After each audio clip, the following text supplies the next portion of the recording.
Trials and dreams എന്ന unit നമ്മളിവിടെ start ചെയ്യാൻ പോവുകയാണ്. അതിലുള്ള ഫസ്റ്റ് ചാപ്റ്റർ മുതൽ ഇന്ന് നമുക്ക് വീഡിയോ ഇടാം. എല്ലാ ക്ലാസ്സും ഞാൻ ഇടുന്നതാണ്. നിങ്ങളെല്ലാവരും കണ്ട് സപ്പോർട്ട് ചെയ്യുക. ഗബ്രിയേൽ ഗാർസിയ മാർക്കസ് ആണ് ഈ ഒരു ചാപ്റ്റർ എഴുതിയിട്ടുള്ളത്. 1927 ജനിച്ചത്. മരണപ്പെട്ടത് 2014. ഒരു കൊളംബിയൻ നോവലിസ്റ്റും 20-ാം നൂറ്റാണ്ടിലെ ഒരു ഫേമസ് റൈറ്ററും കൂടിയാണ് ഇദ്ദേഹം. 1982 നോബൽ പ്രൈസ് ഓഫ് ലിറ്ററേച്ചർ കിട്ടിയിട്ടുണ്ട്. പിന്നെ അദ്ദേഹത്തിൻ്റെ കുറച്ച് വർക്ക്സും കൊടുത്തിട്ടുണ്ട് ഇവിടെ. ലാറ്റിൻ അമേരിക്കൻ റൈറ്റേഴ്സിൽ ഒരാളായിട്ടാണ് ഇപ്പോൾ ഇദ്ദേഹം അറിയപ്പെട്ടിരിക്കുന്നത്. അപ്പോൾ ഈ സ്റ്റോറിയിലെ ക്യാരക്ടേഴ്സ് ആയിരിക്കാം നോക്കാം. പെലായോ ഉണ്ട്, അതുപോലെ തന്നെ പെലായോയുടെ വൈഫ് എലിസാൻഡ, പിന്നെ ഓൾഡ് മാൻ ഏഞ്ചൽ, പിന്നെ ഫാദർ ഗോൺസാഗ ഉണ്ട്, പിന്നെ നൈബർ വുമൺ ഉണ്ട്, പിന്നെ ഒരു സ്പൈഡർ വുമൺ ഉണ്ട് ലാസ്റ്റ് വരുന്നത്, പിന്നെ പെലായുടെയും എലിസാൻഡയുടെയും ഒരു കുട്ടിയുണ്ട്, പിന്നെ ക്രൗഡും ഉണ്ട്, അതായത് പീപ്പിൾസ്, ജനക്കൂട്ടം. A very old man with enormous wings എന്നാണ് നമ്മുടെ ഈ ഒരു ചാപ്റ്ററിൻ്റെ പേര്.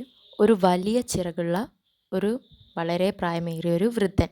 ആ വൃദ്ധൻ്റെ സ്റ്റോറി. പെലായോ എന്നൊരു കർഷകൻ ഒരു വൈകുന്നേര സമയത്ത്, ഒരു മഴയും മൂടിക്കെട്ടിയൊരു കാലാവസ്ഥയുള്ളൊരു സമയത്ത്, തീരെ വെളിച്ചമൊന്നും അങ്ങനെ ഇല്ലാത്തൊരു സമയത്ത്, അതായത് തൻ്റെ വീട്ടിൻ്റെ പുറകിൽ ഒരു ഭീകരമായൊരു സാധനത്തിനെ കാണാൻ ഇടയായി.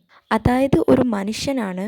അയാൾക്ക് വലിയ ചിറകുകളുണ്ട്, 2 ചിറകുണ്ട് പക്ഷീനെ പോലെ.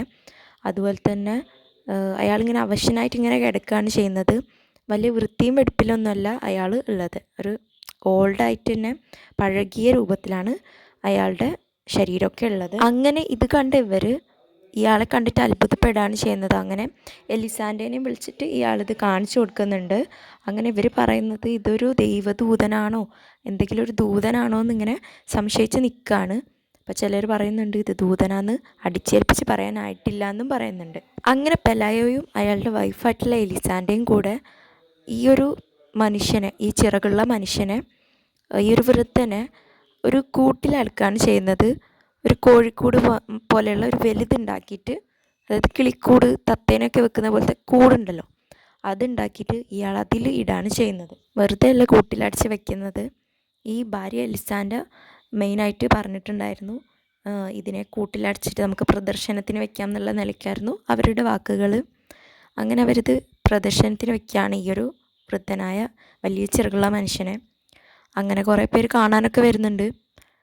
അങ്ങനെ അതിൻ്റെ ഇടയ്ക്ക് ഇവർ പണമൊക്കെ വാങ്ങുന്നുണ്ട് ഈ കാണാൻ വരുന്ന ഓഡിയൻസിൻ്റെ കയ്യിൽ നിന്നും. അങ്ങനെ ഇവർ ഭയങ്കര സമ്പന്നരാകുന്നുണ്ട്. ഇതിൻ്റെ ഇടയ്ക്ക് ഇവരുടെ കുട്ടിക്കുണ്ടായിരുന്ന ചില രോഗങ്ങളൊക്കെ മാറുന്നതായിട്ടും നമുക്കിവിടെ കാണാം. അങ്ങനെ ഇയാളെ പ്രദർശനത്തിന് വെച്ചിട്ടുള്ള പൈസ കൊണ്ട് അവരൊരു വീടൊക്കെ നിർമ്മിക്കുന്നുണ്ട്. ഒരു മിണ്ടാപ്രാണിയെ പോലെ അതിൻ്റെ ഉള്ളിൽ കിടക്കുന്നതുകൊണ്ട് തന്നെ അയാളെല്ലാവരും ചീത്ത വിളിക്കാനും ഇങ്ങനെ ശല്യം ചെയ്യാനും അയാളെ കളിയാക്കാനൊക്കെ തുടങ്ങി. അങ്ങനെ ഇയാൾ ഭയങ്കര ബുദ്ധിമുട്ടിലൂടെയായിരുന്നു പിന്നെ പോയിക്കൊണ്ടിരുന്നത്. പിന്നീട് ഒരു ദിവസം ഇതേപോലെ വേറൊരു ജീവി പ്രത്യക്ഷപ്പെടാണ്. അതൊരു സ്ത്രീ ആയിരുന്നു.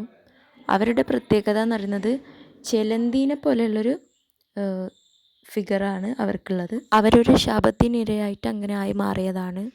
പിന്നെ അവർ വന്നതോടുകൂടെ അവരെ ആയി പിന്നെ എല്ലാവരും പ്രദർശനത്തിന് വെക്കുന്നതും കാണാൻ പോകുന്നതൊക്കെ. അപ്പോൾ നമ്മുടെ ഈ ഒരു വൃദ്ധൻ ഉണ്ടല്ലോ, ഈ എനോർമസ് വിങ്ങുള്ള ഈ ഒരു വൃദ്ധൻ പിന്നീട് ആരോഗ്യവാനായി മാറുകയാണ് ചെയ്യുന്നത്. അങ്ങനെ അയാൾ ഒരു ദിവസം ചിറകടിച്ച് പറന്നു പോവുകയാണ് ചെയ്യുന്നത്. കാരണം പിന്നെ അയാളെ ആരും മൈൻഡ് ചെയ്തതായിട്ട് നമുക്ക് കാണാൻ കഴിയുന്നില്ല. കാരണം ആ ഒരു സ്ത്രീ, ആ ഒരു ശാപം കിട്ടിയ സ്ത്രീ വന്നതോടുകൂടെ ഇയാളെ എല്ലാവരും മറക്കുകയാണ്. എല്ലാം ടെമ്പോറലാണെന്ന കാര്യം നമുക്കിതിലൂടെ മനസ്സിലാക്കാൻ പറ്റും. അതായത് എല്ലാം കുറച്ചു കാലത്തേക്ക് വേണ്ടിയായിരുന്നു. അപ്പോൾ ഈ ഒരു ക്ലാസ് മനസ്സിലായെന്ന് വിചാരിക്കുന്നു. ഞാൻ ജസ്റ്റ് ഒരു സമ്മറിയാണ് പറഞ്ഞത്. നിങ്ങൾക്കിതിൻ്റെ ഡീറ്റെയിൽഡ് ക്ലാസ് തന്നെ വേണമെന്നുണ്ടെങ്കിൽ നിങ്ങളൊന്ന് കമൻറ്റ് ഡൗൺ ചെയ്താൽ മതി, ഞാൻ അപ്ലോഡാക്കാം. അപ്പം ഇതേപോലുള്ള സമ്മറിക്കും ക്ലാസ്സിനും വേണ്ടി നിങ്ങൾ ഈ ഒരു ചാനൽ സബ്സ്ക്രൈബ് ചെയ്ത് വെക്കണം.